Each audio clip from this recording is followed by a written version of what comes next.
Amém. Boa noite, irmãos. Vocês estão bem? Tudo certo? Você já falou com a pessoa do seu lado, perguntou se ela está bem?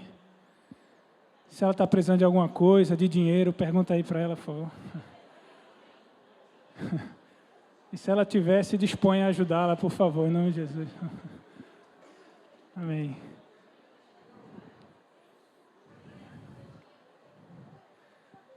Amém. Glória a Deus. Antes de começar a trazer a mensagem, eu quero orar um pouquinho. Amém? Orar com vocês, então peço que vocês curvem suas cabeças, fechem seus olhos e falem com o Senhor nesse momento.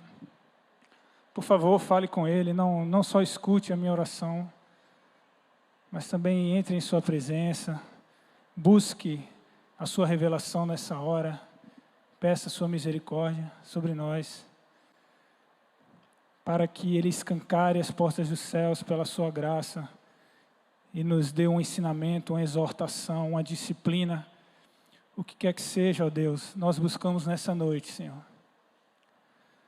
Algo que venha de Ti, da Tua parte, Senhor. Algo que venha dos céus, algo que venha da Tua misericórdia, da Tua graça. Nós suplicamos nessa hora, Senhor. Um entendimento, Deus, um abrir de mentes, um abrir dos nossos ouvidos, dos nossos olhos espirituais, um abrir de entendimento, ó Deus, que nos faça cair a ficha, que nos faça entender, que nos faça Te amar mais, que nos faça devotar mais, que nos faça sacrificar mais, santificar mais a Ti, Senhor. Um combustível, ó Deus, que nos provoque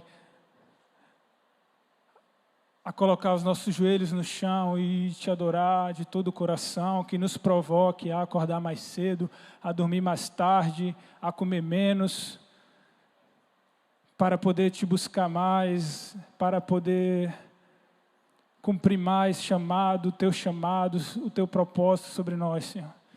Nessa hora eu Te peço pela Tua misericórdia, não nos dê, ó Deus, a infelicidade de apenas cumprirmos uma agenda de uma liturgia,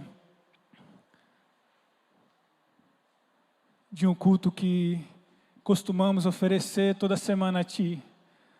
Vem com mais força do que a nossa preguiça. Vem com mais força do que a nossa incredulidade, Senhor, nessa noite. Vem com mais violência do que o nosso cansaço, Senhor. Do que as nossas murmurações, do que as nossas críticas, Senhor. Vem nessa noite, ó Deus, com mais força do que as nossas vontades. E faz a Tua voz poderosa passear em nosso meio, fazendo estremecer o nosso espírito por dentro, em arrependimento, em conversão genuína a Ti, Senhor, até que todos os nossos membros sejam membros de justiça e de santidade, não mais de iniquidade, oferecidos a Ti para a glória do Deus Pai. Eu Te peço, Senhor, glorifica o Filho nessa hora. Você já disse em Tua palavra, no livro de Números, capítulo 10, que você seria glorificado diante de todo o povo. Que você seria santificado diante de todo aquele que se achegasse a Ti. Nós nos achegamos a Ti, ó Deus. Glorifica agora, pois, o Teu nome, santifica o Teu nome. Nem que para isso, ó Deus, tenhamos que receber exortações, nem que para isso a nossa própria imagem seja denunciada, os nossos próprios pecados, Senhor, mas santifica o Teu nome. Glorifica só o Teu nome e só a Ti oferecemos glória, Senhor. Nos rendemos à Tua soberania, à Tua sabedoria, ao Teu poder que é eterno, a Tua majestade que é sublime, a Tua beleza que é fascinante, a Tua palavra que é lâmpada para os nossos pés, mas a Tua sabedoria que é mais preciosa do que o ouro e a prata. Queremos Te conhecer hoje, Senhor, um pouco mais. Revela-nos a Tua face, Senhor. te invocamos. Maranata, vem sobre nós. Manifesta-te nesse povo, Senhor. Manifesta-te sobre minha vida, Senhor. Em nome de Jesus, Senhor. Eu oro nessa hora, Senhor.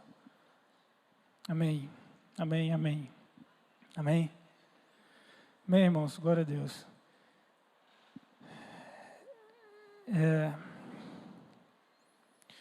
Eu tenho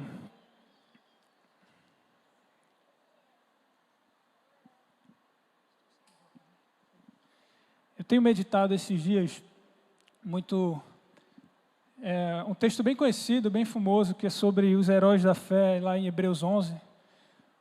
Quem conhece aqui o texto de Hebreus 11, que fala sobre a fé, os heróis da fé? A maioria, né,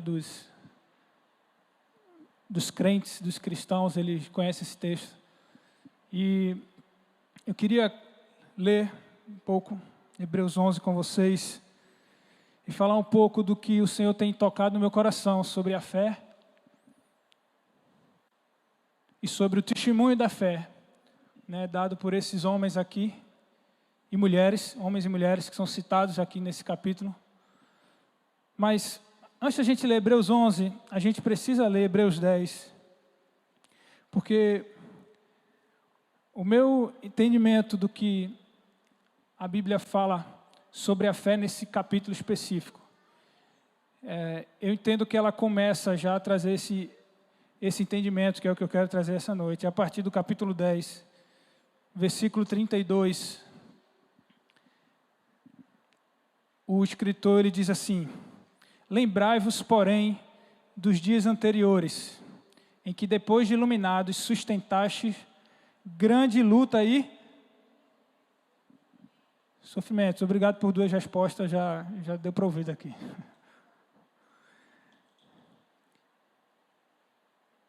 Então ele começa dizendo: lembrem dos dias em que vocês suportaram, diga suportar, suportaram lutas e sofrimentos.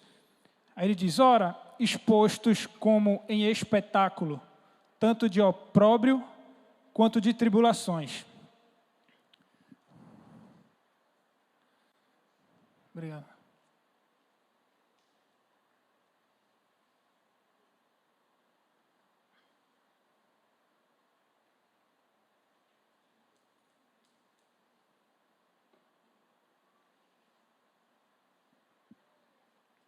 Ora, expostos como em espetáculo, tanto de opróbrio quanto de tribulações. E ora, tornando-vos coparticipantes com aqueles que desse modo foram tratados. Aí ele diz: porque não somente vos compadecestes dos encarcerados, como também aceitastes com alegria o espólio dos vossos bens, tendo ciência de possuirdes patrimônio superior e durável. Então, além de dizer que nós suportamos, né, que os cristãos daquela época suportaram com alegria sofrimentos e as lutas que eles passaram, ele fala que, ele dá a entender, ele meio que revela que sofrimentos foram esses. Então ele basicamente diz que os cristãos estavam sendo presos, porque ele diz: vocês se lembraram dos encarcerados, mas não apenas vocês se compadeceram dos encarcerados, estavam presos, como também aceitaram com alegria o espólio dos vossos bens. Estamos dizendo que estavam perdendo bens, estava sendo tirado deles heranças e bens. Então ele estava falando de prisão e pobreza, né? E perder bens nesse mundo, dinheiro, riquezas, né? A perda da riqueza. E ele diz: tendo ciência de que vocês possuem um patrimônio superior e durável. Não abandoneis, portanto, a vossa confiança, porque ela tem grande galardão. Diga galardão, por favor.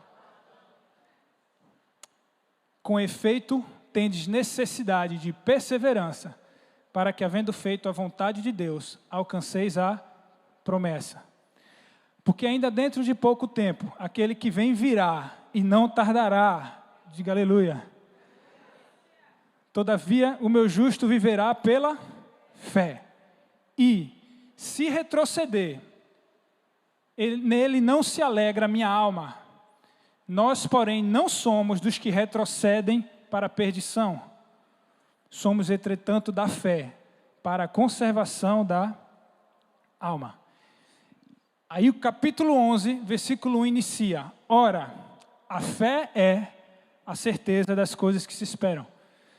Então, antes de iniciar a falar sobre fé e definir fé, ele primeiro fala desse texto que nós acabamos de ler, Hebreus 10, e ele encerra falando sobre a fé, porque ele fala, o justo viverá pela fé. E ele diz, e nós não somos dos que retrocedem, somos os da fé.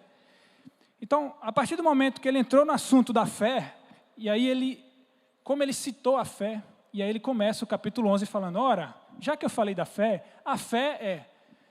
Então, por isso que eu entendo que o que Hebreus 11 fala, está ligado com essa passagem de Hebreus 10, 32 a 39, que nós acabamos de ler. E por mais que Hebreus 11, 1, e eu vou ler agora, ele diz, ora, a fé é a certeza das coisas que se esperam, e a convicção de fatos que não se veem. Então ele está dizendo que fé é o quê? Fé tem algo que ainda você espera que vai acontecer, ainda não aconteceu, mas você tem certeza de que vai acontecer. Isso é fé. Ele fala, é a convicção de fatos que você não vê. Teve algum fato ou que vai acontecer, e você não viu, ainda espera acontecer, mas você tem certeza que vai acontecer. Isso é fé. Por mais que isso se aplique de forma genérica a tudo aquilo que você não viu, mas acredita que vai acontecer, não só acredita, mas tem certeza que vai acontecer, para mim fica óbvio que, e quando a gente for ler Hebreus 11, que ele está destacando um tipo específico de fé. E eu quero falar isso com vocês nesse momento. Porque ele fala, lembrai-vos dos dias em que suportastes grandes lutas e sofrimentos.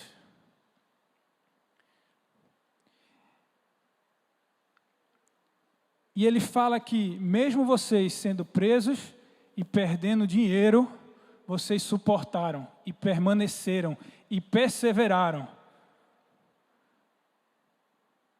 E no versículo 35, né, ele fala, não abandoneis, portanto, a vossa confiança. Então, o 10:35, né, o texto que a gente leu. Então, o foco que está sendo dado aqui, pelo escritor de Hebreus, é sobre suportar aflições e tribulações e perseverar e não abandonar a sua confiança, mesmo diante das tribulações e tribulações, aflições e tribulações que nós sofremos na vida. Porque se você tem uma certeza nesse mundo, é que você vai passar por aflição e tribulação. É impossível, irmão. Você que tenta, de todas as formas, eu quero viver longe de tribulação e de lutas e de guerras. Deixa eu dizer uma coisa, é impossível. Isso é impossível. Deus quis assim. Para te informar, Deus escolheu assim. Afinal de contas, o próprio Jesus, ele decretou, né? No mundo tereis aflições. Então está decretado. Nasceu, vai viver aflição, vai viver tribulação. Se você encontrar uma vida, uma alma que não teve tribulação, eu digo para você, é um anjo. É uma alma penada. Sabe? Foge porque não é ser humano, não. É. Ou é um tremendo mentiroso. Porque Deus, ele quis assim. E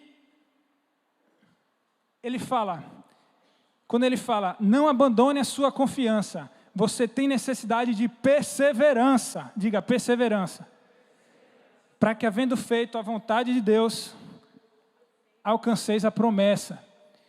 Então ele levanta aqui a necessidade de, olha, na tribulação que você passar, você tem que perseverar. Não abandone sua confiança, persevere. Estimule o irmão do seu lado e diga, não abandone sua confiança, persevere. Então ele diz, todavia o meu justo viverá pela fé. E se retroceder, então o que seria retroceder aqui? Retroceder seria deixar de perseverar. Abandonar a confiança.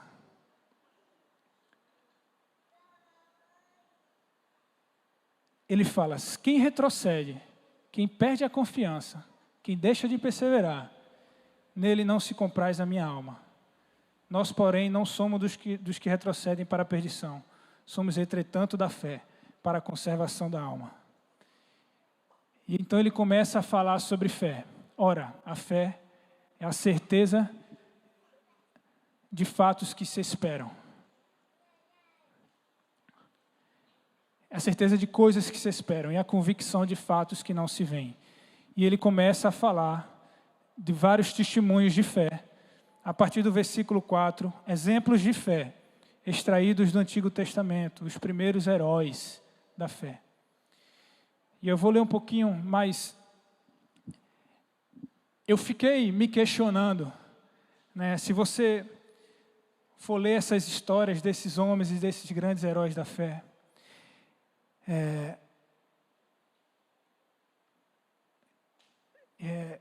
e tem uma coisa que é interessante e inerente a todos eles. O versículo 1 de Hebreus 11 diz, ora, fé é certeza de coisas que se esperam e convicção de fatos que não se veem. E no versículo 2 diz, pois pela fé os antigos obtiveram bom testemunho. Diga, bom testemunho. É que todos esses homens e mulheres citados aqui, eles são reconhecidos por ter um bom testemunho.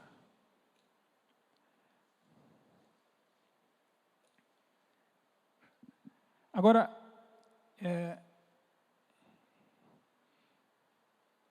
eu pergunto a você,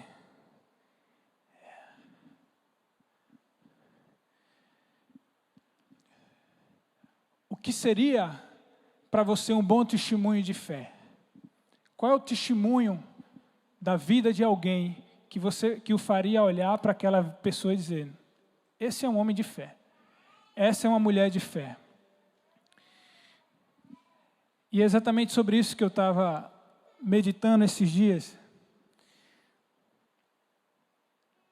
Porque, por exemplo, a palavra do Senhor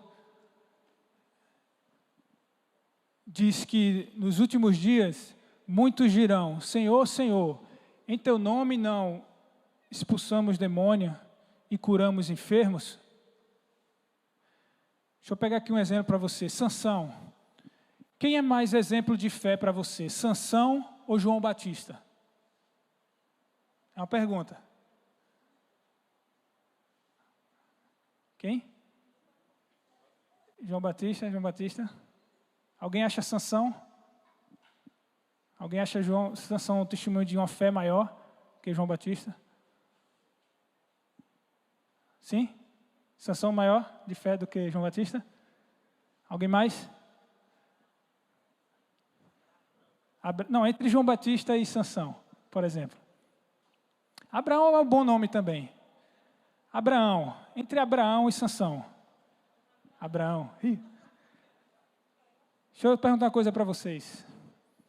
Abraão já fechou boca de leão? Já derrotou leão? Não.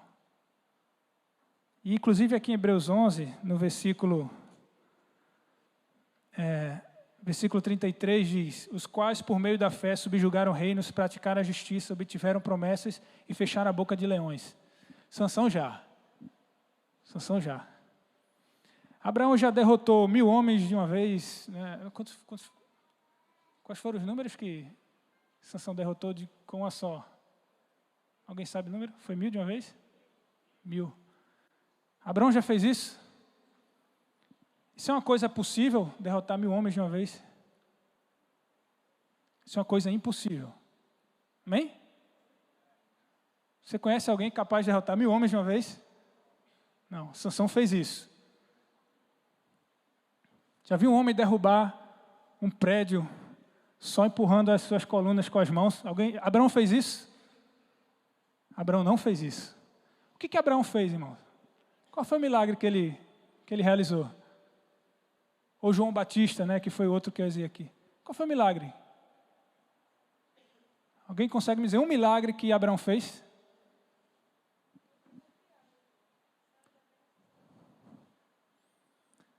Abraão não fez nenhum milagre, irmãos. Mas para todos nós, ele é um testemunho de fé maior do que Sansão, que fez vários.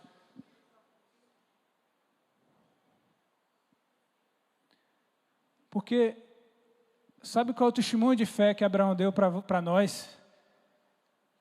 Ele saiu da sua terra, sem saber para onde ir. Saiu da sua parentela e ofereceu o filho a Deus. Por quê? Porque Deus pediu a ele. E ele permaneceu fiel ao Senhor até o fim. E ele colocou Isaac sobre o altar do holocausto. Pegou o cutelo e levantou o braço para oferecer. A minha grande questão que eu estava esses dias pensando é: o que faz alguém permanecer firme até o fim? É a fé, a resposta é a fé, né? Porque a gente está falando sobre isso. Mas que fé é essa? Porque pensa comigo, irmãos. Abraão iria ali naquele momento. Você sabe que Abraão ele recebeu uma promessa de Deus. Deus chegou para Abraão e falou: Abraão, sai da tua terra, da tua parentela, vai para a terra que eu te mostrarei. E ele saiu sem saber para onde ele ia. Porque de ti eu farei uma grande e numerosa nação. Quantos filhos Abraão tinha? Quantos? 0. Como que o Senhor ia fazer uma nação dele se ele não tinha um filho? Eu não tenho nem descendente. E ele tentou ainda burlar o caminho, né? Fez um filho com a concubina, mas Deus falou: não, não é esse não. E aos 99 anos de idade, ele teve Isaac. E aí ele fez: está aqui, o filho da promessa. O filho da promessa, Isaac. E aí Deus fala: agora me dá Isaac, né? Mas Senhor, se você disse que de mim faria uma numerosa nação e está pedindo Isaac, como é que vai ter uma numerosa nação de mim? Ainda assim ele entregou. Eu fico me questionando, se Deus não tivesse bradado do céu através de um anjo e ele tivesse sacrificado Isaac, o texto de Hebreus 10 que a gente leu, ele fala: não abandoneis a vossa confiança, porque ela tem grande galardão. Diga galardão de novo. Você sabe o que significa galardão, irmãos? É recompensa, é prêmio. É isso mesmo que a Bíblia está dizendo. Se você confiar, você vai ter uma recompensa. Agora eu pergunto, qual é a recompensa que Abraão teria se ele tivesse sacrificado seu filho? O que Deus poderia dar a ele? Abraão, você matou Isaac, está morto aí, boa, você provou, você não abandonou, vou te dar uma recompensa agora. Vou te dar 10.000 cabeças de bois. Vou te dar não sei quantos 1.000 hectares de terra. Vou te dar, não sei, um povo, uma nação, um exército. Abraão perdeu o seu, teria perdido, né? O seu filho. Que recompensa Abraão estava esperando para obedecer até o fim? Para concluir, porque ele iria concluir, irmãos. Ele iria concluir.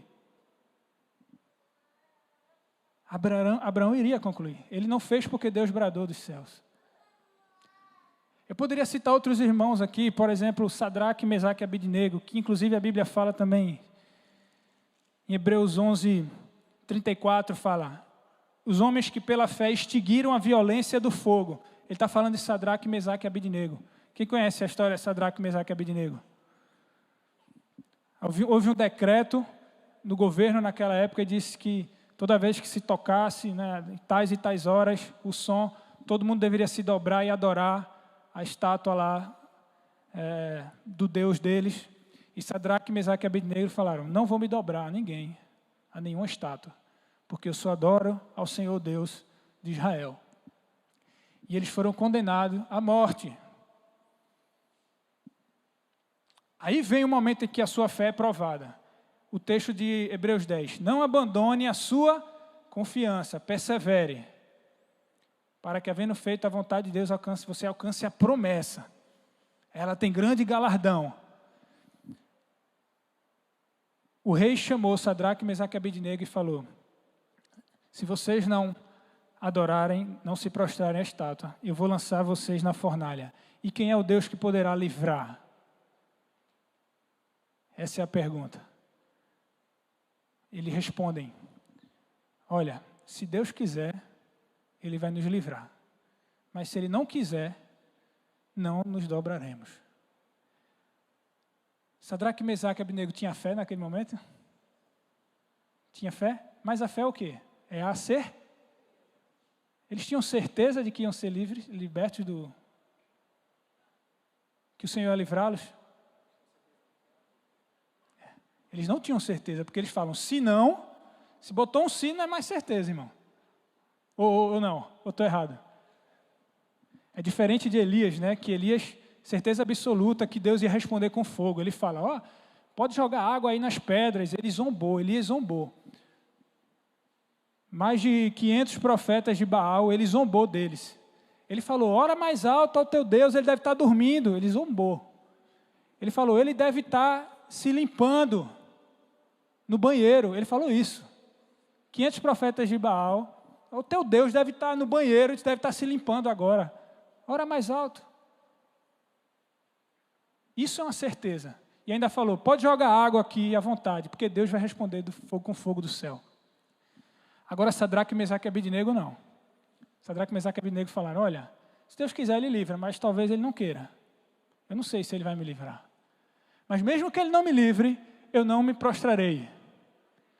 Qual a recompensa? E qual é o galardão que Sadraque, Mesaque e Abednego teriam em perseverar e permanecer até o fim, confiante? Eles iriam morrer. Acabou a vida. Eu fiquei me questionando nisso, né?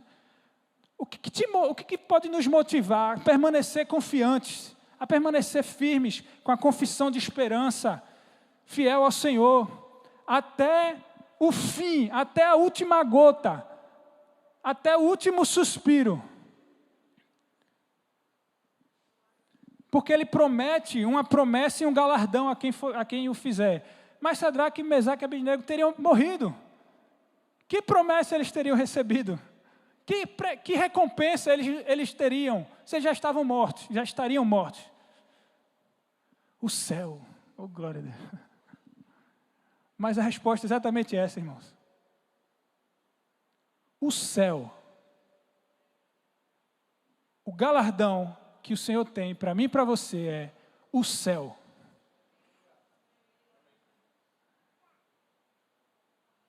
Diga para o irmão do seu lado, o galardão é o céu.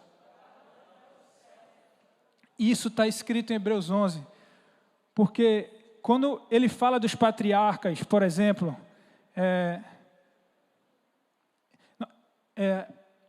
Hebreus 11:6, quando fala de Enoque, ele fala que de fato sem fé é impossível agradar a Deus, porque é necessário que aquele que se aproxima de Deus creia que Ele existe, primeira coisa que você precisa crer, que Ele existe, e que se torna galardoador do que os buscam. Ele está falando mais uma vez de uma recompensa. Ele diz que você tem que crer que Ele existe e que Ele recompensa os que o buscam. E aí logo depois ele começa a falar dos patriarcas, no versículo 8. Ele fala de Abraão, ele fala de Isaac.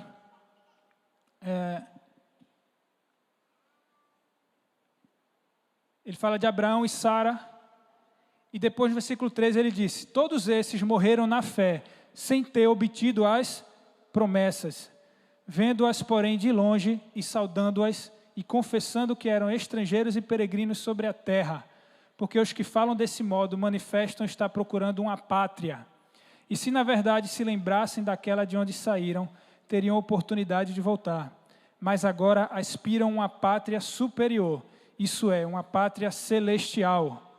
Por isso Deus não se envergonha deles, de ser chamado seu Deus, porquanto lhes preparou uma cidade. Então diz que esses homens perseveraram, permaneceram firmes e não receberam a promessa. Que promessa? A promessa que Deus tinha feito para eles. Porque Deus chegou para Abraão e falou: sai da tua terra, da tua parentela, para a terra que eu te mostrarei, e de ti farei uma grande nação. Abraão morreu e não viu essa promessa se cumprir. E Hebreus 11 diz que Abraão fez isso tudo pela fé. Mas diz que Abraão já não almejava mais isso.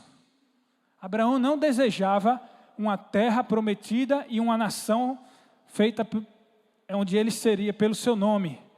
Ele desejava uma pátria celestial. Abraão fez o que fez, permaneceu firme até o fim, porque quando ele morresse, ele iria para o céu. Eu sei que isso parece muito simples, irmão, que eu estou falando aqui. Mas é bom relembrar algo, é bom relembrar isso. Porque o que pode te fazer continuar diante das aflições e tribulações? De onde você vai tirar força para poder dizer: olha, eu vou permanecer firme e vou adorar o Senhor de novo? Quando ele fala de de Jacó, no versículo 21, 11 e 21, ele diz: Jacó, quando estava para morrer, abençoou os filhos de José e adorou ao Senhor. Quando ele estava para morrer. O que te faz diante da morte, por exemplo, adorar ao Senhor? O que faz Abraão diante da morte do seu filho adorar ao Senhor? O que faz alguém que perde um emprego, que perde um parente, que pega uma enfermidade, continuar adorando ao Senhor? Qual a recompensa? O que vai te dar força, gás, ânimo para continuar e não abandonar a sua confiança, a tua confissão de fé? É a certeza de que um dia, lembra, a fé é a certeza de coisas que se esperam. Existe uma coisa que a gente espera, é que quando tudo isso aqui acabar, a gente vai morar no céu.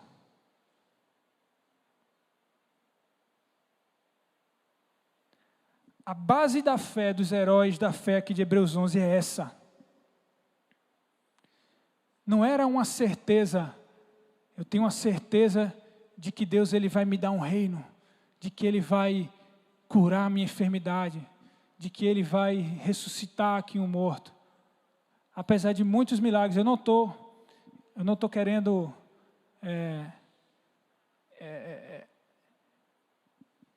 eliminar essa característica da fé, que é a fé de que Deus pode fazer milagre. Eu creio que Ele faz milagre. Eu creio que Ele pode fazer milagre. Mas deixa eu te falar uma coisa, no céu não vai ter milagre. No céu não vai ter enfermo sendo curado, não vai ter demônio sendo expulso. No céu não vai ter desempregado recebendo emprego, não vai ter coxo não vai andar. No céu só vamos adorar o Senhor por toda a eternidade. E só não é só no sentido de apenas isso, como se fosse algo pequeno, né? Porque isso é maior do que tudo, né? Eu não quero negar essa propriedade da fé, porque ela é real, é bíblica e acontece até nos dias de hoje. Mas essa não é a fé dos heróis da fé. Essa não é a fé que salva. Porque Sansão fez muitos milagres. Sansão foi usado por Deus para fazer muitos milagres. Mas no momento que ele precisava renunciar à vontade da sua carne para permanecer firme ao Senhor, ele não teve fé o suficiente para fazê-lo. Ele não contemplou o céu. Se Sansão tivesse contemplado o céu, ele não teria se entregado a Dalila. Se ele tivesse contemplando o galardão celestial, ele não teria se entregado a Dalila. Porque 10 enfermos foram curados de lepra, conta a palavra do Senhor. Mas só um voltou para adorar o Senhor.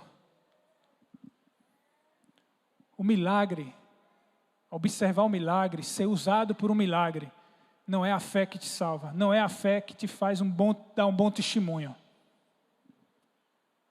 Não é essa a fé que faz te dar um bom testemunho. Porque você pode olhar alguém curando enfermo, você pode olhar alguém ali operando sinais e maravilhas. Mas se aquela pessoa, diante da enfermidade, diante da tribulação e da perseguição que ela passa, ela murmura, ela abandona a confiança, ela já não é mais um bom testemunho, um exemplo de fé. O maior testemunho de fé, a maior prova de fé que nós podemos dar é permanecer confiante em meio às tribulações e às aflições.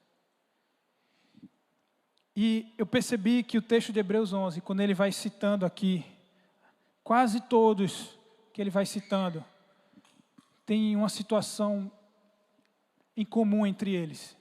A situação em comum é que quase todas as situações citadas aqui são situações de morte, de fim da vida. Ele fala dos patriarcas, ele fala do fim da vida deles, ele fala de Moisés. Moisés, gente, o livro de Números, capítulo 12, diz que Moisés era o homem mais manso da terra. Números 12, está escrito. Moisés era o homem mais manso de toda a terra e fiel em toda a casa do Senhor. Moisés, ele era filho da filha de Faraó, ou seja, ele era herdeiro do reino mais poderoso e mais rico de toda a terra. Hebreus 11, 23 diz, pela fé Moisés, 24 diz, pela fé Moisés, quando já homem feito, recusou ser chamado filho da filha de Faraó, preferindo ser maltratado junto com o povo de Deus, a usufruir prazeres transitórios do pecado, porque considerou o opróbrio de Cristo por maior riqueza do que os tesouros do Egito, porque contemplava o galardão. Está escrito ali? Vou ler de novo, versículo 24. Pela fé Moisés, quando já homem feito, recusou ser chamado filho da filha de Faraó, preferindo ser maltratado junto com o povo de Deus, do que usufruir prazeres transitórios do pecado, porque considerou o opróbrio de Cristo. O opróbrio é o sofrimento, a vergonha, por maior riqueza do que os tesouros do Egito, porque ele contemplava é a pergunta que eu fiz, o que faz alguém largar uma herança como a do Egito, para ser maltratado com outro povo, e preferir o sofrimento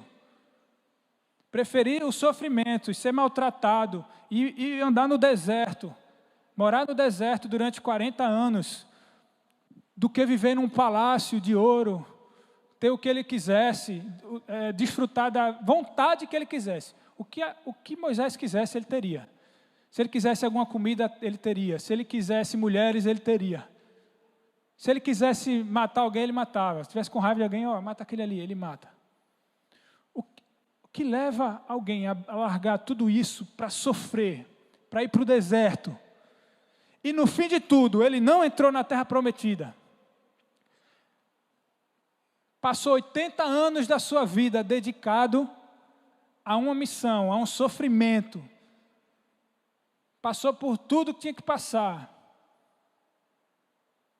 Rebeliões, tentaram matar ele, passou fome, sede no deserto. No fim, morreu sozinho no monte. Sozinho. 120 anos de idade. Sozinho, subiu no monte e morreu ali, sozinho. No deserto. A Bíblia diz que ele fez tudo isso porque ele contemplava o galardão. Ele aceitou passar por tudo isso porque ele contemplava o galardão.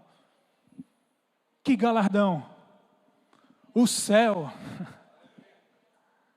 Moisés só fez o que fez porque ele sabia, quando acabar minha missão aqui, eu vou para o céu.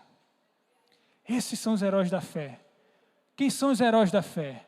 Os exemplos máximos de fé. Aqueles que testemunharam a fé no seu nível máximo. É aqueles que vivem nessa terra como se fossem apenas peregrinos e estrangeiros. Aqueles que falam, olha, eu estou aqui, mas eu não sou daqui. A minha pátria é o céu. Esse é o maior testemunho de fé que você pode dar. O maior exemplo de fé. E eu vou te dizer, irmão, é a única forma que você tem de continuar firme em meio às tribulações e tentações. Porque se você fica firme por uma fé, deixa eu dar um exemplo aqui. Você pega uma enfermidade mortal. Se você permanecer firme, perseverante, numa fé de que você vai ser curado, no dia que você não for, ou que alguém do seu lado não for, a tua fé, o teu ânimo vai embora, a tua confiança vai embora. Porque isso vai acontecer, irmão. Eu estava ouvindo a ministração de um pastor, de um profeta ontem, ele dizia assim, olha, eu já vi cancerosos serem curados, eu já vi cancerosos morrerem. Cristãos.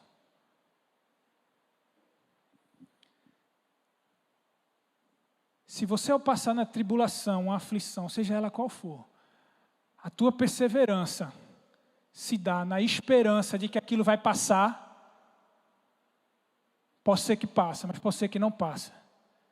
Aqui nessa terra, a tua fé uma hora ela vai ruir. Uma hora você não aguenta mais. Porque o galardão que você contempla é, eu estou passando necessidade, mas Deus é meu Deus, Ele é meu Pai, Ele me ama e Ele uma hora vai me dar o escape. Quanto mais demora esse escape, mais a sua confiança vai para zero. Mais você vai desacreditando. Menos você adora ao Senhor.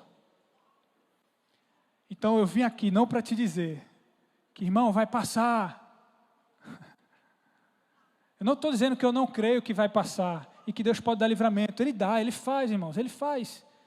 Como eu disse, eu já vi cancerosos morrerem, mas eu já vi também serem curados. Mas aquele que foi curado, depois pega outra coisa e morre do mesmo jeito, irmão. É ou não é? Eu não vim aqui para te dizer que vai passar, Deus vai dar o escape, suporta mais um pouquinho, a tua aflição vai passar. Eu vim aqui te dizer, irmão, persevera, porque você vai para o céu quando acabar tudo. Contempla esse galardão, contempla esse prêmio. Esse é o prêmio que está reservado, essa é a verdadeira fé. Sustenta firme tudo o que você passa, não murmura ao Senhor. Ah, mas eu estou há tanto tempo orando, intercedendo, servindo ao Senhor, e parece que nada muda na minha casa, na minha família. Irmãos, Moisés passou 80 anos e não entrou na terra prometida. Ele morreu no deserto.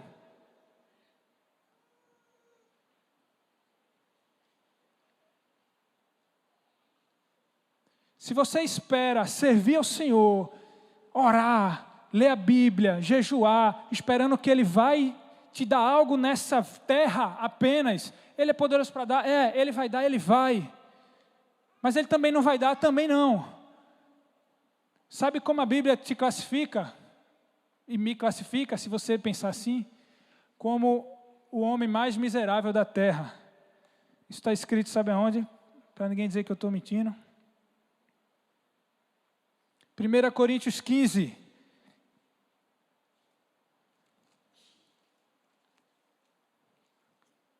Coloca aí, por favor. Achou já? Não. 15, vou dizer.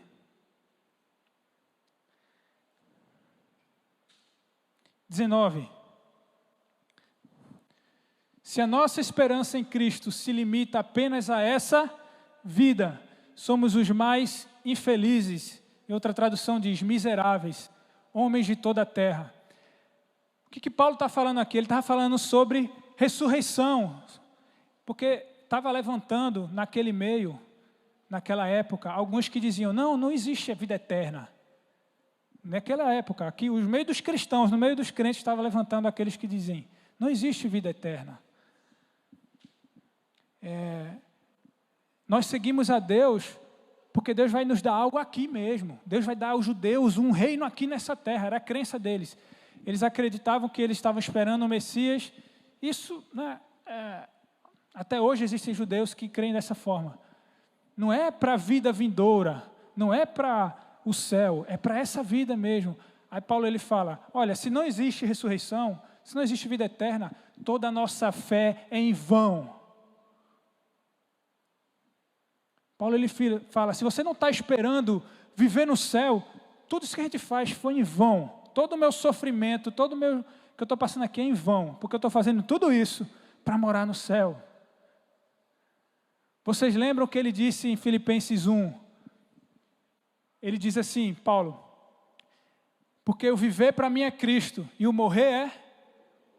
Por que morrer para ele era lucro? É uma pergunta simples, é um raciocínio simples.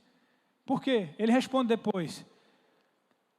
Ele diz até, porque eu estou dividido, ele fala, eu estou dividido entre viver aqui por causa de vocês, porque vocês precisam de mim, e entre partir para morar com o meu Senhor, que é infinitamente melhor. Ele está dizendo que morrer para ele é lucro, porque se ele morrer, ele vai para o céu. E ele está dizendo, é infinitamente melhor morrer do que viver. Esse é um testemunho de fé, irmão. Ele está dizendo, é infinitamente melhor para mim, porque eu vou para o céu. Mas eu sei que eu vou continuar aqui, porque eu tenho uma missão. É assim que todo cristão, se te falaram o contrário, esse não é o evangelho verdadeiro de Cristo. Se te pregaram um evangelho diferente. Nós estamos nessa vida apenas para cumprir uma missão, um propósito, mas nós não somos daqui. A recompensa e o galardão que Deus tem para você não é daqui. Não é. Ele pode te dar alívios, Ele pode te dar momentos de refrigério para provar que Ele é Deus, que Ele é todo-poderoso, Ele pode fazer milagres e sinais, mas não é a promessa e o galardão que Ele tem para você, não é nessa vida. Chega de buscar a Deus para conquistar algo nessa vida. Você busca Deus para conquistar o céu, para poder ir morar no céu. Você serve ao Senhor para que quando o grande dia chegar, Ele abra as portas e diga, vinde benditos do meu Pai e possuam um reino que está separado desde a fundação do mundo. As 7 cartas de Apocalipse, ele fala do prêmio, dos prêmios que são dados aos vencedores. Aos prêmios que são dados aos vencedores. A primeira carta à igreja de Éfeso, Apocalipse 2:7, diz, ao vencedor, dar-lhe-ei que se alimente da árvore da vida que se encontra no paraíso. Não é uma árvore daqui não? Não, mas eu não vou comer o melhor da terra? Não é o que está escrito? Não é uma árvore daqui não que tem os melhores frutos. Ele diz, não, ao vencedor dar-lhe-ei que se alimente da árvore da vida que se encontra no paraíso. Essa árvore está no céu, ela não está aqui, irmão. Eu não quero entrar em discussões escatológicas, né? Se o céu vai descer ou se a terra subiu. Só sei que está cheio de anjos de Deus. Mas o que eu quero dizer é que não é essa terra, né? Se é uma nova terra, o paraíso que vai descer, aí deixo com Lourenço, né? Ele, discussões escatológicas, não é minha praia. Mas ele está dizendo que não é uma árvore da vida aqui, é uma árvore da vida no paraíso. Apocalipse 2:11 diz, quem tem ouvidos, a segunda carta, a igreja de Esmirna, quem tem ouvidos, ouça o que o Espírito diz às igrejas. O vencedor de modo nenhum sofrerá o dano da segunda morte. Porque o da primeira você vai sofrer. Porque a primeira morte é daqui, mas a segunda morte é o inferno. A segunda morte é o inferno. Ele está dizendo, o vencedor não vai para o inferno. Então ele não está falando dessa vida. Ele está falando mais uma vez da eternidade. Carta à igreja em Pérgamo. Apocalipse 2:17. Ao vencedor dar-lhe-ei do maná escondido, bem como lhe darei uma pedrinha branca, e sobre essa pedrinha um novo nome, que ninguém conhece, exceto aquele que o recebe. Ele também está falando da eternidade. Porque a Bíblia fala que nós receberemos um novo nome e teremos um corpo glorificado. Aonde? Aqui? Não, no céu. Então ele está dizendo do céu. E depois você confere. As 7 cartas, todas elas ele diz, ao vencedor, e a recompensa é sempre algo sobre a vida eterna, sobre o céu. Ao Senhor não tem uma recompensa, uma promessa de vitória para essa vida, não? Não. Perdoa quem... Ele pode ter alguma coisa individual, ele pode dar uma promessa individual. Olha, eu te prometo que você vai ser curado daquela enfermidade que você está. Ele pode chegar e dizer para você. Mas as promessas da palavra, as gerais para o corpo de Cristo, não são sobre essa vida. Não são sobre essa vida. Ele pode dar uma promessa. Alguém apareceu em sonho para mim, Deus falou que eu vou passar na universidade. Se ele prometeu, ele vai cumprir. Ele vai cumprir. Porque ele é bom. Ele nos ama. Ele nos dá coisas. Ele é um bom pai.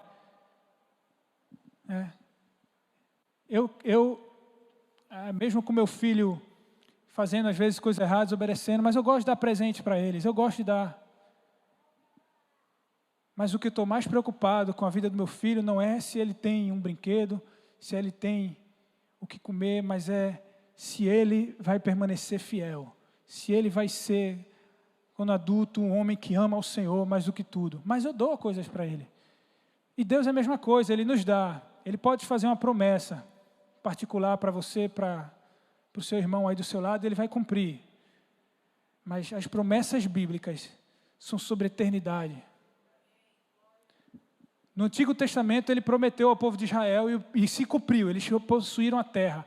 Mas depois de Cristo, as promessas que Deus tem para a gente é sobre vida eterna e o céu. Essa é a promessa que Ele te dá. Ele nunca disse assim, olha, todos vocês que estão enfermos, eu vou curar a enfermidade aqui nessa terra. Ele nunca prometeu isso assim, eu vou fazer. Não, nenhum cristão vai ficar doente. Entenda que a Bíblia fala que a antiga aliança, ela é sombra da nova. Então o povo de Israel peregrinou no deserto durante 40 anos e possuiu a terra prometida para simbolizar para nós hoje, porque isso também está escrito em Hebreus 11, está dizendo que eles, sem nós, não poderiam ser aperfeiçoados. Ele está dizendo exatamente isso, eles simbolizaram uma busca por uma promessa e se cumpriu, mas que para hoje nós significa que o deserto é a nossa trajetória aqui nessa terra. Você entende isso? Eu creio assim, não sei quem crê ao contrário. O deserto nunca vai passar aqui nessa terra, porque o deserto é essa terra, para que um dia a gente chegue na terra prometida, que é o céu. Então, em vez de estar fugindo do deserto, irmão, abraça ele e fala, meu amigo, vamos lá, vamos peregrinar nessa terra, porque eu estou indo para a terra prometida. Pode malhar a aflição aqui para cima de mim, porque eu vou perseverar até o fim. Você não vai me fazer parar.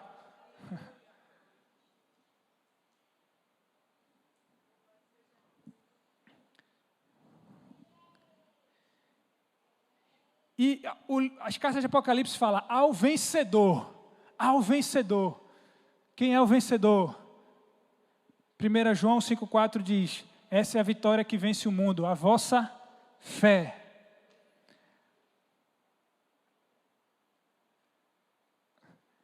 O vencedor é o que tem fé. E o que é a fé? É a certeza das coisas que se esperam. Apocalipse 12:11 diz que os nossos irmãos, ele diz que o acusador dos nossos irmãos, coloca aí, eles, no versículo 10, anterior, por favor, e foi expulso,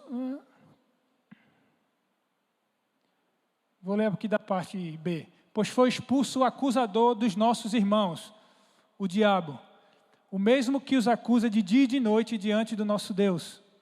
Eles, pois, o venceram por causa do sangue do Cordeiro e por causa da palavra do testemunho que deram. E o que foi que os heróis da fé alcançaram? Um bom testemunho. E mesmo em face da morte, não amaram a própria vida. Porque a morte é o nível máximo de aflição que alguém pode sofrer. Por isso que Apocalipse 12 ele destaca aqui. Ele diz: eles venceram, porque mesmo diante da morte, não amaram as suas vidas. Eu trouxe um livro aqui, irmãos, chama-se O Livro dos Mártires. Tem outros livros também parecidos, mas... Quem já leu esse livro aqui? Ninguém? Irmãos, você tem um hashtag, fica a dica aqui. Pesquise, irmãos. Estude sobre a história dos mártires cristãos. Leia. Esse livro aqui, de capa a capa, é só morte. É só morte, irmãos. Morra, né? Mas a morte faz parte do Evangelho, né? Porque Cristo morreu pelos nossos pecados e com Ele nós morremos. Mas não termina aí. E se Ele ressuscitou, com Ele seremos ressuscitados. Para receber o galardão no grande dia. E eu posso abrir aqui, por exemplo,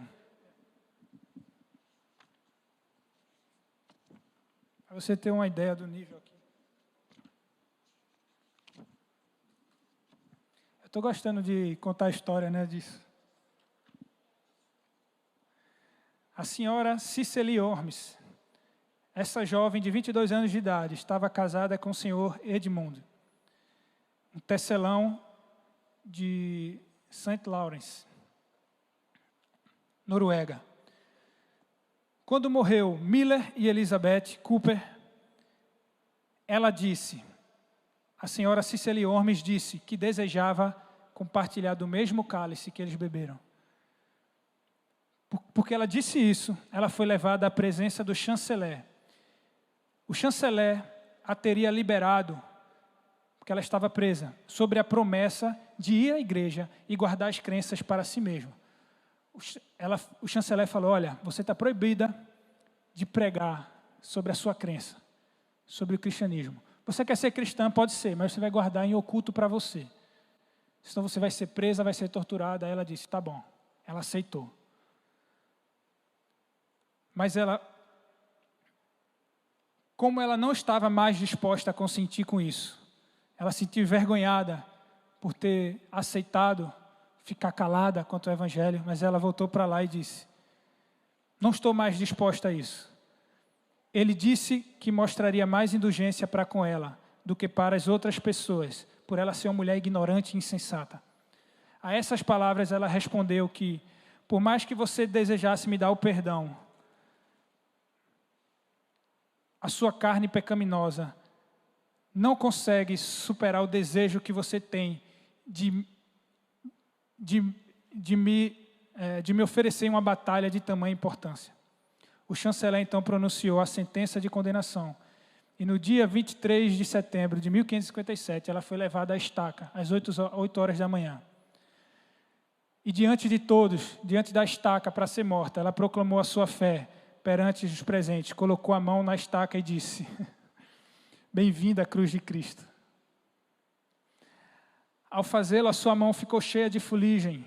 A princípio ela limpou, porém logo depois ela tocou de novo, a abraçou e disse, a doce cruz de Cristo. E depois que os carrascos acenderam fogo, ela disse, a minha alma engrandece ao Senhor, e meu espírito se alegra em Deus, o meu Salvador. Em seguida, cruzou as mãos sobre o peito, olhou para o alto com a maior serenidade e suportou o fogo ardente até o fim. E as suas mãos permaneceram levantadas, até que os tendões secaram e as mãos caíram. Não pronunciou nenhuma exclamação de dor, mas entregou a sua vida como um emblema do paraíso celestial, no qual Deus está, que é bendito pelos séculos dos séculos. Amém. Esse livro é de capa a capa, contando histórias como essa, irmãos. E o que faz, né? O que faz uma mulher como Cecília Ormes abraçar a fogueira e dizer: ó doce cruz de Cristo, e beijá-la. Fé. Mas fé de quê? De que Deus iria descer ali, ia matar todo mundo e ela escaparia? Não.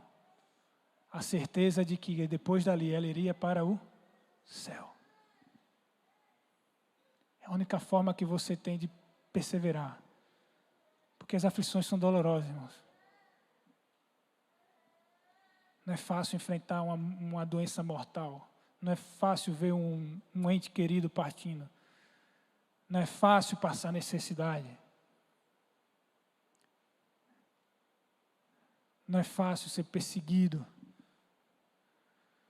Não é fácil renunciar ao pecado, aos desejos carnais. Mas se você contemplar a tua recompensa, o teu prêmio, que é o céu, você vai encontrar a força para continuar até o fim.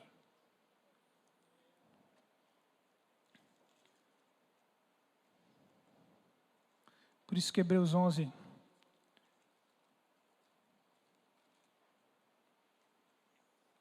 ele diz: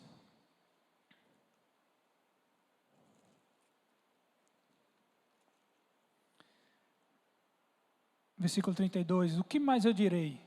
Certamente me faltará tempo necessário para referir o que há a respeito de Gideão, de Baraque, de Sansão, de Jefté, de Davi, de Samuel, dos profetas, os quais, por meio da fé, subjugaram reinos.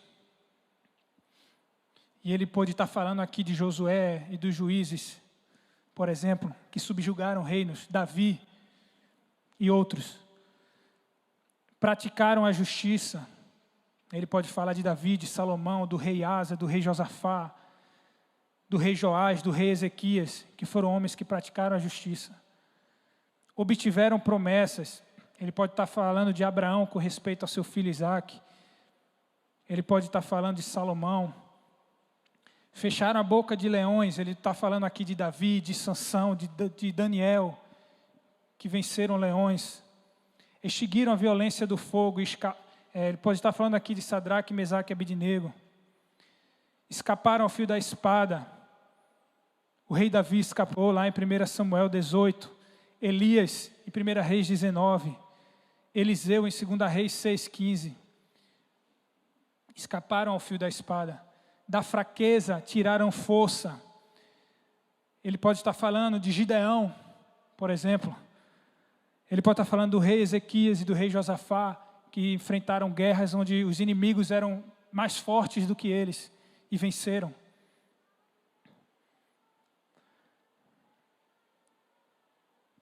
Fizeram-se poderosos em guerra.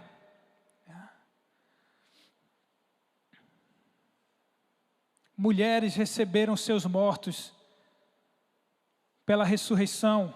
Ele pode estar falando aqui da viúva de Sarepta, de 1 Reis 17, ou da Sunamita, de 2 Reis 4. Alguns foram torturados, não aceitando o seu resgate para obterem superior ressurreição. Provavelmente aqui ele estava falando dos Macabeus, que é um livro que está inclusive na Bíblia católica, mas não está na nossa, que conta a história de um povo judeu, e o pastor Marcelo ele já contou a história deles aqui. Quem lembra? A história dos Macabeus. Na festa, qual festa? Daquele que as lâmpadas passaram 7 dias acesas. Hanukkah, isso aí. No fim do ano, ele contou essa história, vocês lembram? Ali são os Macabeus, irmãos. Era um grupo judeu fiel. E ele conta, vocês lembram de uma mãe que ele conta aqui, que mataram os 7 filhos dela? Vocês lembram dessa história? Provavelmente ele estava aqui se referindo a esse povo que foi torturado e não aceitaram o resgate. Outros, por sua vez, passaram pela prova de escárnios e açoites.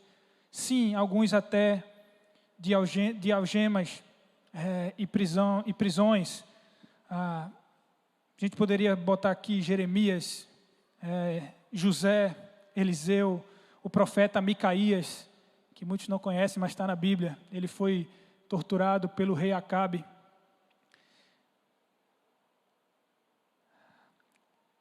foram apedrejados. O profeta Zacarias foi apedrejado e morto dessa forma. Estevão, talvez ele já estivesse falando, talvez de Estevão, porque nessa época que Estevão já tinha sido também apedrejado e morto. Cerrados pelo meio. Os historiadores dizem que o profeta Isaías foi cerrado ao meio. Vocês sabiam dessa? O profeta Isaías foi cerrado ao meio. Mortos ao fio da espada. O profeta Urias foi morto pela espada. Andaram peregrinos, vestidos de peles de ovelhas e de cabras, necessitados, afligidos e maltratados, homens dos quais o mundo não era digno, errantes pelos desertos, pelos montes, pelas covas, pelos antros da terra. Todos esses obtiveram bom testemunho por sua fé, mas não obtiveram, contudo, a concretização da promessa. Sofreram, andaram errantes e nunca receberam a promessa aqui nessa vida. Mas eram peregrinos e estrangeiros. E deram bom testemunho pela fé que tiveram. Irmãos, eu estou aqui para dizer que a gente tem que amar mais as coisas lá do alto. Olhar mais para o céu. A vida cristã, ela é uma vida diária, não é uma vida de domingo, não é uma vida de quarta-feira, é uma vida diária, em que tudo que você faz, tudo que você fala, tudo que você compra, tudo que você dá, é pensando no céu, é pensando em chegar lá, de segunda a segunda, de domingo a domingo.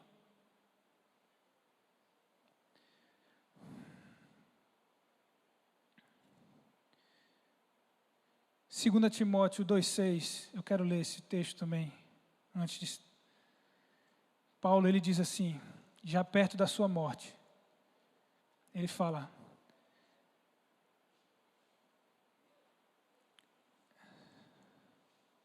Segunda Timóteo,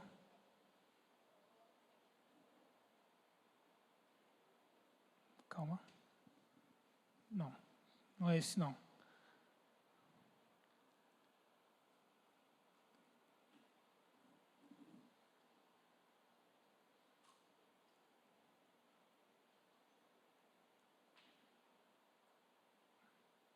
Deixa eu encontrar aqui, irmãos. 4,6, desculpa, 2 Timóteo 4,6. Paulo, ele diz, quanto a mim, já estou sendo oferecido por libação, e o tempo da minha partida já é chegado. Combati o bom combate, completei a carreira e guardei a fé. A coroa da justiça já me está guardada, a qual o Senhor, reto juiz, me dará naquele dia. E não somente a mim, mas também a todos quanto amam a sua vinda. A todos quanto amam a sua vinda. A todos quanto amam o céu. O problema é que nós amamos muito essa terra. Nós amamos muito as nossas comidas, as nossas diversões, os nossos status, as nossas conquistas, os nossos prazeres. A religião cristã, ela é por si só uma guerra, uma luta. E a guerra é essa, o mundo e o diabo. Ele está lutando, te iludindo com os prazeres dessa vida, para que os teus olhos fiquem aqui nessa terra. E você esqueça o céu. É isso que ele faz. Sabe qual é o objetivo da tribulação que a gente passa? A aflição, a perseguição. O objetivo, seja dado pelo mundo ou pelo diabo, porque o diabo ele é isso, né? A função dele é essa, ele é o acusador, ele é o tentador. Essa é a função dele, ele está aqui para isso. Mas o objetivo dele não é te fazer perder dinheiro, não é te fazer perder alguém, não é te fazer morrer. Não pense você que o diabo ele vence se você morrer. venci.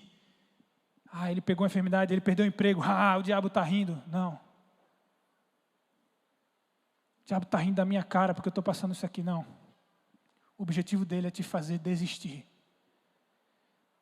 Se você estiver sem dinheiro, sem saúde, mas estiver firme, ele ainda está com raiva. Ele ainda está derrotado.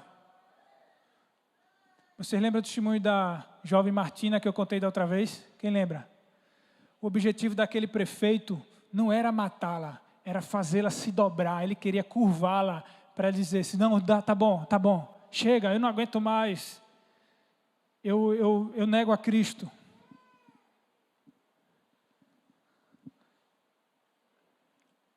Ele perdeu e ela venceu. Ela foi. Então, quando alguém sucumbe diante de um câncer, essa pessoa não foi derrotada pelo câncer. Se ela permaneceu firme até o fim com o Senhor. Eu estava ouvindo um testemunho de uma pastora, Cecília McNutt, que ela pegou câncer e os médicos diziam assim, eu não entendo porque essa mulher está cheia de dor e ela não dá um ai. Ela não fala um ai, ela não murmura de nada. E o marido dela, o esposo dela, conta que um dia chegou em casa e ela estava chorando. E ele correu, o que foi? Você está bem? Está doendo alguma coisa? Ela, não, estava lendo aqui Êxodo e o povo murmurando contra o Senhor. Esse povo é muito ingrato. O estado terminal de câncer.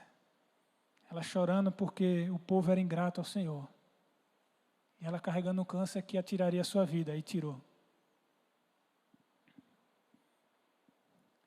Nós temos os heróis de Hebreus, mas nós temos heróis aqui perto de nós também. Eu não podia terminar sem citar aí nosso irmão Eduardo, né? Ele está na minha galeria de heróis da fé. Porque mesmo em face da morte, ele não amou a sua própria vida. E deu um bom testemunho. Ele deu um bom testemunho até o fim. Talvez ele nunca abriu o mar vermelho, nunca fechou a boca de um leão. Mas ele deu testemunho. E o acusador de nossos irmãos foi vencido pela palavra do testemunho que deram. Satanás foi vencido pela vida de Eduardo. E para finalizar, Hebreus 13, 17.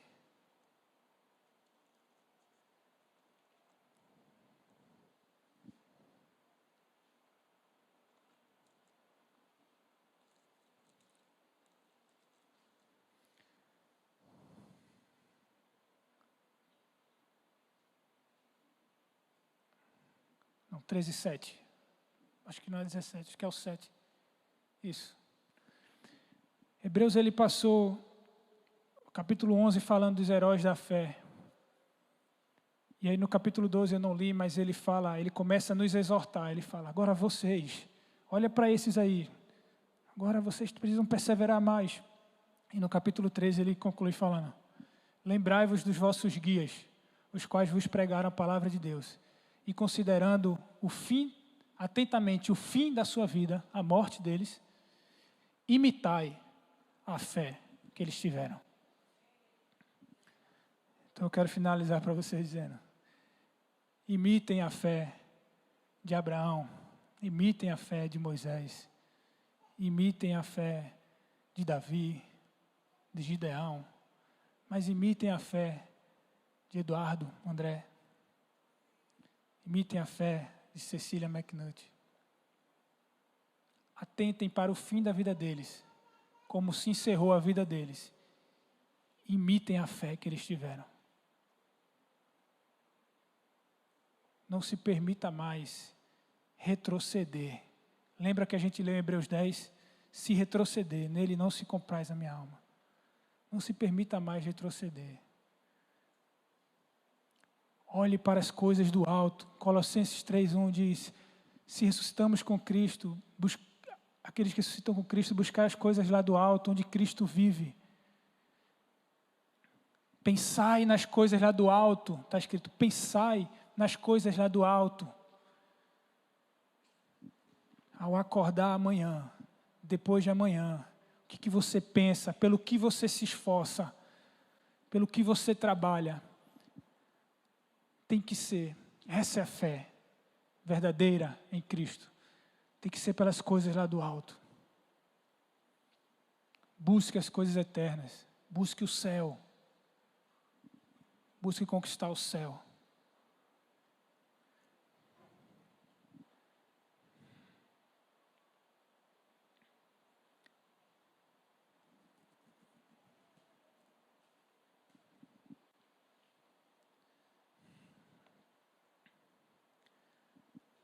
Se divorcie dessa terra, se divorcie desse mundo.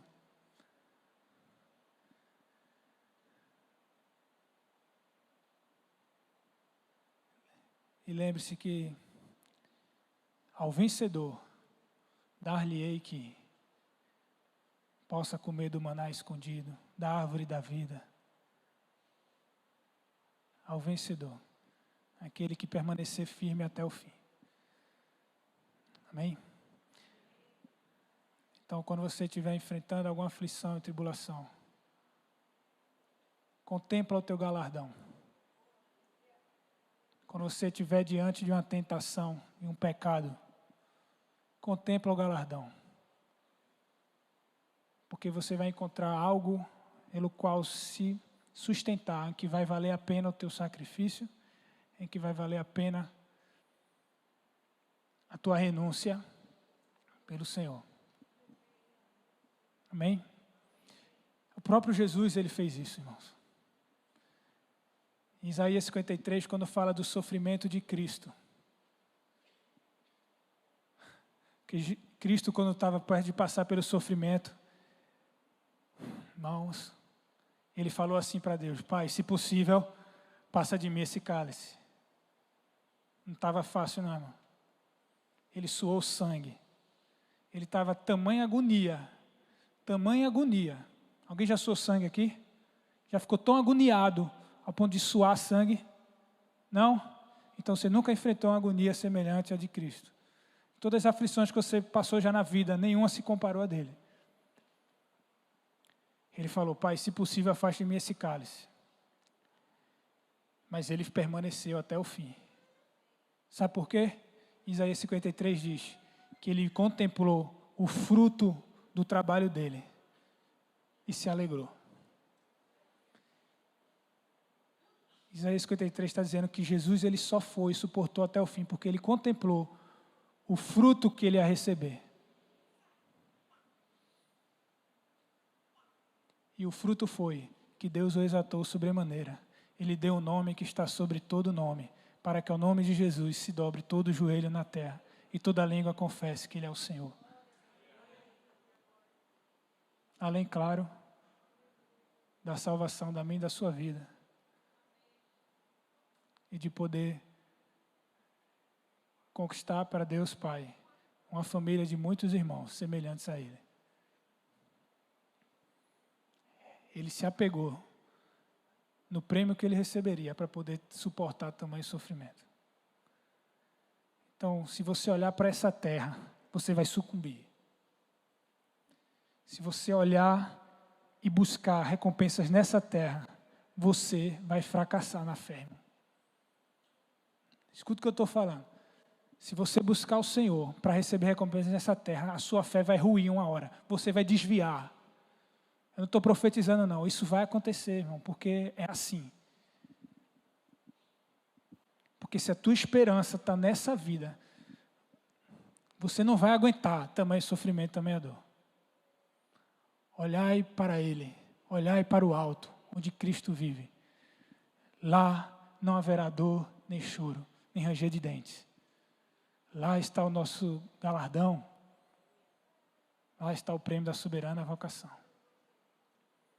Amém? Amém. Então vamos orar. Curve sua cabeça.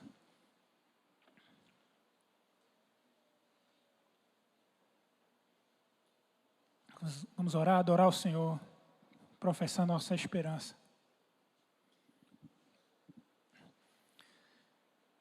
E amar o céu, amar a sua vida.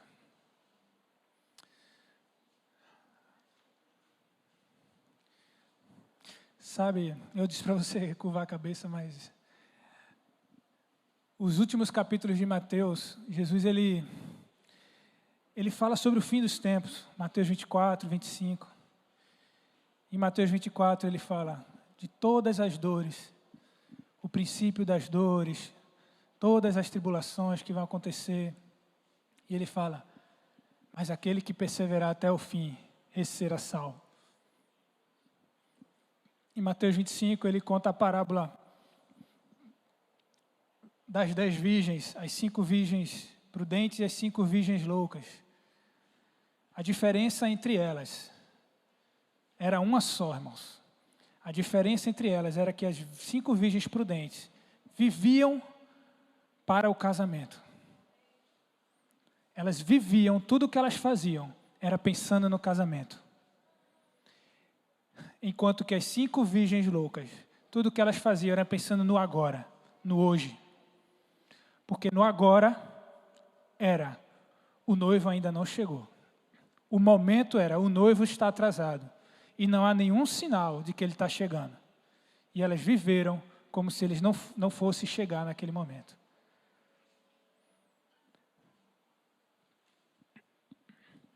Muitas vezes nos pregaram o evangelho de um Deus que nos recompensa nessa terra. Nos pregaram um evangelho de que o que importa é meu último dia de vida. Mas eu creio que o que importa é como a gente vive a nossa vida. Se a gente vive apenas o hoje, e tem filosofias atuais que pregam isso, viva o hoje, viva o agora, viva apenas o hoje. Não pense no amanhã. Mas a fé é pensar no amanhã. É pensar, amanhã eu vou para o céu. Eu vou viver hoje para poder chegar lá.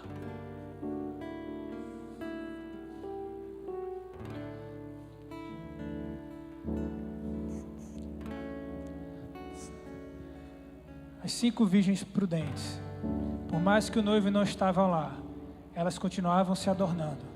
Elas continuavam renunciando. Elas continuavam buscando. E buscando o quê? Eu imagino que as 5 virgens loucas ficavam, o que você está fazendo? Ele não vem hoje, já é 10 da noite, ninguém chega de noite.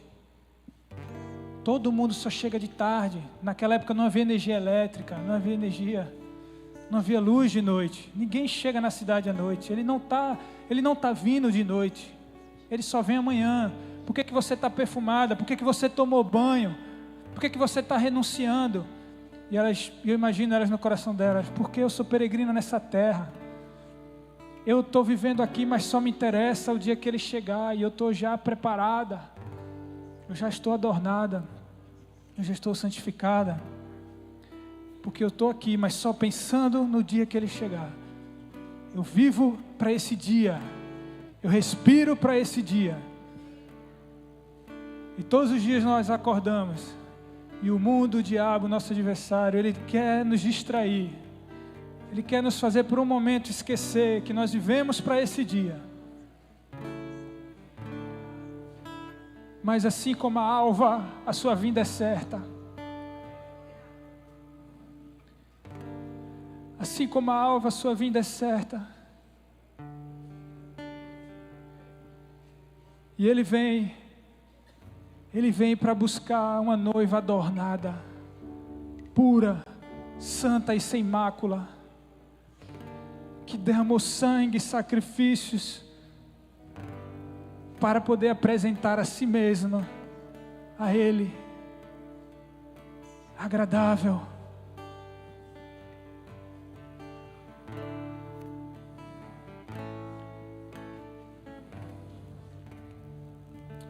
Ó Senhor, eu inicio esse momento de oração, te pedindo perdão pela nossa falta de fé, te pedindo perdão pela pequenez da nossa fé.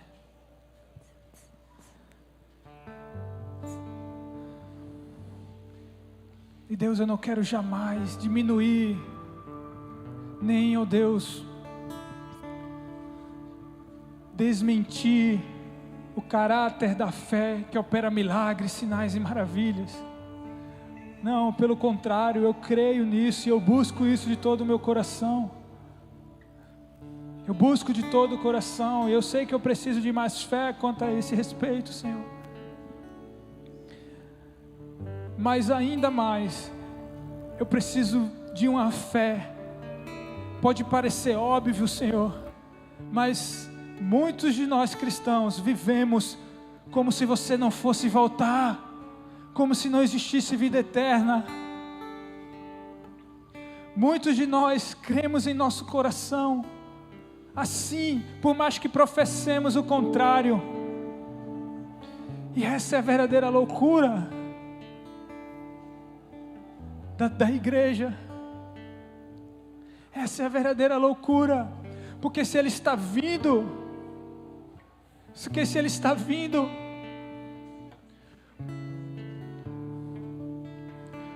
por que eu não vou? Eu vou deixar de adorá-lo? Por que eu vou me entregar ao pecado?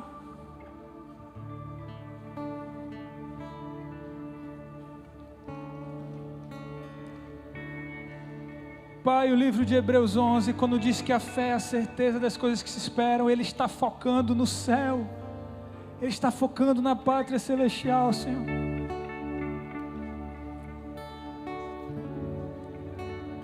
Ele não está focando em nada além disso, porque Ele coloca todos no mesmo lugar.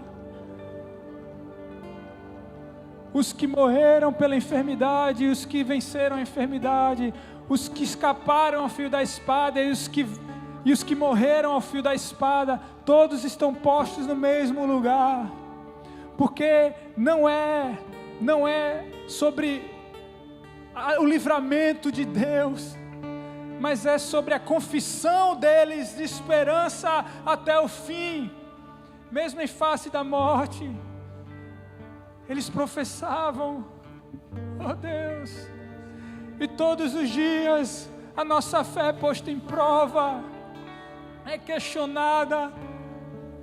Oh Deus, todos os dias, colegas de trabalho, pessoas na internet e até mesmo familiares meus próximos me questionam sobre essa fé.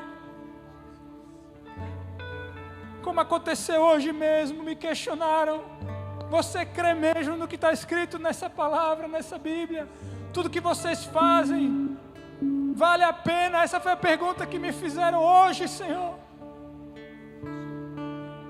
E falaram: olha, os historiadores estão pesquisando e dizendo: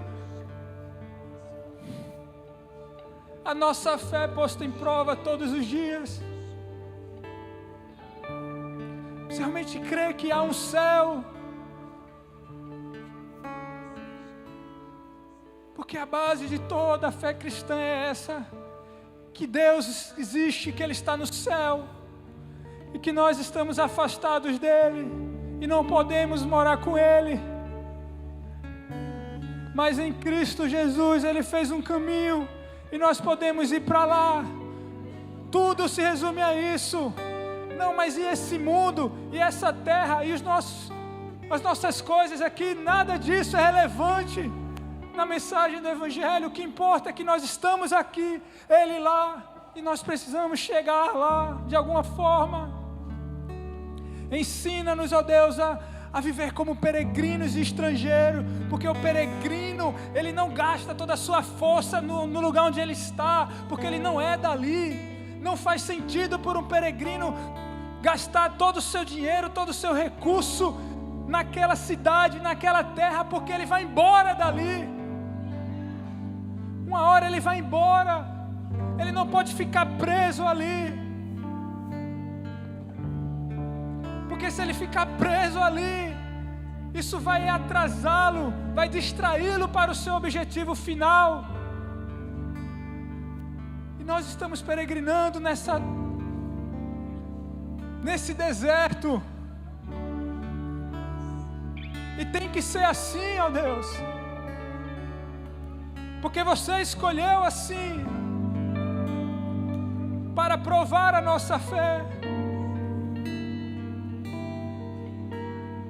e para aprovar os que têm fé, porque essa é a única forma de provarmos e testemunharmos da fé que temos em nosso coração.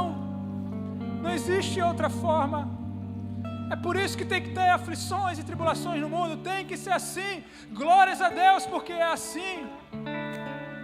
Mas uma coisa eu faço, esquecendo-me das coisas que para trás fico, prossigo para o alvo, para o prêmio da soberana vocação que está em Cristo Jesus, e que não está nessa vida uma coroa incorruptível, não corruptível, porque se o teu prêmio para mim é dinheiro, é saúde, é emprego, são prazeres, tudo isso é corruptível.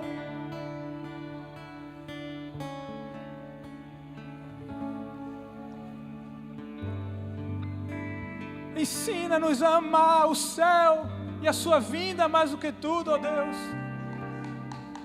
Aumenta a nossa fé verdadeira.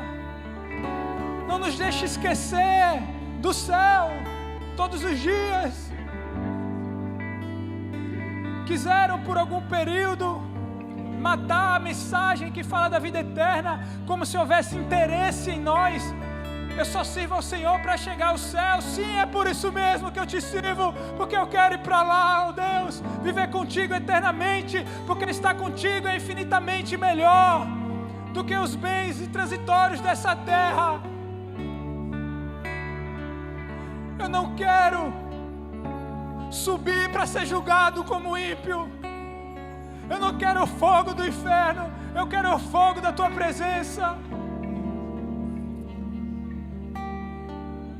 Porque eu vim de ti, em ti está o meu lar, em ti está a minha casa, em ti está tudo que me satisfaz, a minha alma, não a minha carne, a minha alma. Apesar de que os que te amam até a sua própria carne subjugam a tua vontade, porque o salmista disse: a minha carne exulta pelo Deus vivo.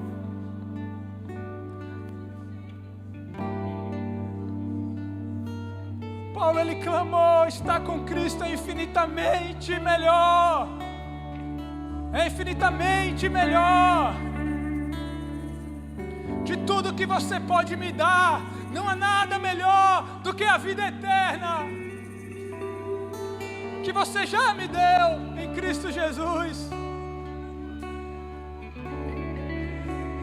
Porque, ó Deus, ao contrário até de outras religiões, ó Deus, que pregam um paraíso em que você vai chegar lá e você vai ter um palácio, você vai ter 100 escravos, você vai ter 75 virgens para poder desfrutar, você vai ter ouro, riquezas. Esse é o paraíso de outras religiões. Mas no nosso paraíso o chão é de ouro, não porque teremos riqueza lá, mas porque o ouro não tem valor. O ouro não tem valor ao ponto de ele ser igual ao cimento, igual à pedra, é colocado no chão. Porque o valor dos céus está na tua face. A luz do céu é o rosto do Cordeiro de Deus.